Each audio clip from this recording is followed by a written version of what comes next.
అనంతపురం జిల్లాకు సంబంధించినటువంటి బొగ్గపట్ల మండలం ఇక్కడ ఉన్నటువంటి చుట్టుపక్కల నుంచి వచ్చిన మా పుట్టపర్తి నియోజకవర్గ పరిధిలో ఉన్నటువంటి మా బలిజ సోదరీమణులు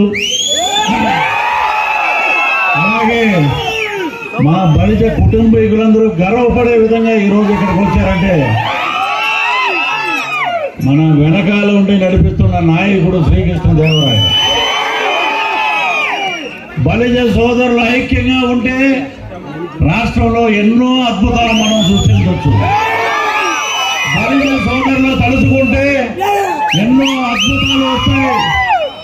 బలిజ సోదరులకి ఒక దేవుడు లాంటి వ్యక్తి ఎవరు ఉన్నారంటే ఆ రోజు నుంచి ఈ రోజు వరకు మనల్ని పరిపాలించిన వ్యక్తి శ్రీకృష్ణదేవరాయలు గారు. శ్రీకృష్ణదేవరాయలు గారి ఆశీస్సులతో మన బలిజ సోదరులు ఎంతో మంది అభివృద్ధి చెందారు. బలిజ కులం అని చెప్పుకోవటానికి నిజంగా గర్వపడుతున్నాం. నేను ఎక్కడో పశ్చిమ గోదావరి జిల్లా తాడేపల్లిగూడెంలో నేను అక్కడ పుడితే మా పెద్దమ్మ గారు శ్రీకాళహస్తిలో అక్కడంతా కాపులు అంటారు, ఇక్కడ బలిజలు అంటారు. బలిజ సోదరులని నేను వింటుంటే అందరూ ఒకటే, మనం అందరం కాపులన్నా తెలగలన్నా బలిజలన్నా అందరూ ఒకటే. అద్భుతంగా ఈరోజు మహిళలను చూస్తుంటే మా శ్రీకృష్ణదేవరాయల కాలంలో ఎంతో అద్భుతంగా మహిళా మణులు ఆ రోజుల్లో కూడా పరిపాలించారనే చరిత్ర చెప్తుంది. శ్రీకృష్ణదేవరాయలకి సామంత రాజులు కానీ అక్కడ ఉన్నటువంటి ప్రజానీకం కానీ ఎప్పుడు సమృద్ధిగా ఎప్పుడు చూసినా ఎక్కడ దేనికి లోటు లేకుండా పరిపాలించే నాయకుడు ఎవరైనా ఉన్నారంటే అది మన శ్రీకృష్ణదేవరాయల గారని మనం సగర్వంగా చెప్పుకోవచ్చు.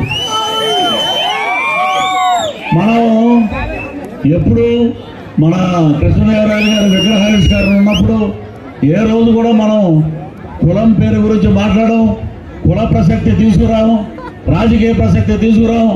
ఇది కంప్లీట్ మన బలిజ సోదరులకు సంబంధించిన కార్యక్రమంగా భావిస్తాం. మరి ఈ రోజున ఎక్కడికి వెళ్ళినా మరి ఏం చెప్తాం, మరి మీరు చూస్తూనే ఉన్నారు, క్యాస్ట్ గురించే ముందు తీస్తున్నారు బయటికి. ఆ క్యాస్ట్ గురించి ముందు తీస్తున్నారు. ఏ రోజు కూడా బలిజ సోదరులు మేము బలిజలని ఎప్పుడు చెప్పరు. మనకెందుకు, మనం సైలెంట్ గా ఉందామని అంటారు. సమయం వచ్చినప్పుడు బలిజ సోదరులు ఎలా ఉంటుందంటే, బలిజ సోదరుల దెబ్బ ఎలా ఉంటుందంటే అబ్బా అనాలనిపిస్తుంది. కాబట్టి బలిజ సోదరులకు ఉన్నటువంటి ఐక్యత ఈ రోజున ఇక్కడ చూస్తుంటే మొత్తం ఆంధ్రప్రదేశ్లో మొత్తం ఈ మధ్య జరిగిన వనభోజనాల్లో కానీ కాపు సమారాధనలో కానీ ఈ కృష్ణదేవరాయల గారి విగ్రహావిష్కరణలో కానీ ఎక్కడ చూసినా ఒక ఉప్పిన ముందు, ఒక తుఫాను వచ్చే ముందు ప్రశాంతత ఎలా ఉంటుందో ఆ రకంగా సైలెంట్గా నిబద్ధతగా ఉంటున్నారు. మా తీర్పు ఏంటనేది, బలిజ సోదరుల దెబ్బ ఏంటనేది మేము చూపిస్తాం